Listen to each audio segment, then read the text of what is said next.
తెలంగాణ రాష్ట్ర విశ్వబ్రాహ్మణ ప్రాథమిక సహకార సంఘాల సమైక్య అభివృద్ధి. నా పేరు కాసుల కిరణ్ కుమార్, నేను రాష్ట్ర కోశాధికారి. తెలంగాణ రాష్ట్ర ప్రభుత్వంలో విశ్వబ్రాహ్మణ సహకార కార్పొరేషన్ అన్నది ఉన్నది. ఈ 11 మంది నుండి 15 మంది గత ప్రభుత్వం నిర్లక్ష్యం చేసింది. ఈ ప్రభుత్వం మెయిన్ ఫెస్టివల్లో 10 లక్షల రూపాయలు ఇస్తామని హామీ ఇచ్చింది.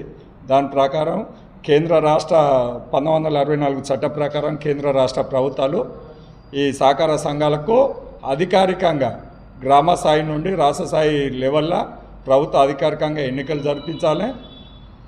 2016 జీవో ప్రకారం జిల్లా కలెక్టర్ అధ్యక్షతతో ఒక 5 సభ్యులను ఈ కమిటీ జిల్లా కలెక్టర్ చైర్పర్సన్తో ఈ సమావేశం ఉంటుంది. దానికి కూడా ఈ కులవృత్తుల దాన్ని కాపాడే బాధ్యత కేంద్ర రాష్ట్ర ప్రభుత్వాలది ఉన్నది.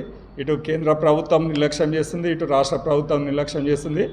ఇంకొక విషయం, తెలంగాణ రాష్ట్ర ప్రభుత్వం వెంటనే CCG కట్ చేసింది. దానికి నిధులు కేటాయించి చేసేసి కొత్త రిజిస్ట్రేషన్లు ఆన్లైన్ ఈ 2026-27 బడ్జెట్లో 1000 కోట్ల రూపాయలు విశ్వబ్రాహ్మణుల త్యాగాలతోనే ఇవాళ విశ్వబ్రాహ్మణ కార్పొరేషన్ నుండి మాకు పాలక మండలి ఏర్పాటు చేయాలి. దీనికి తగిన న్యాయం చేయాలని ప్రభుత్వాన్ని మేము డిమాండ్ చేస్తున్నాం.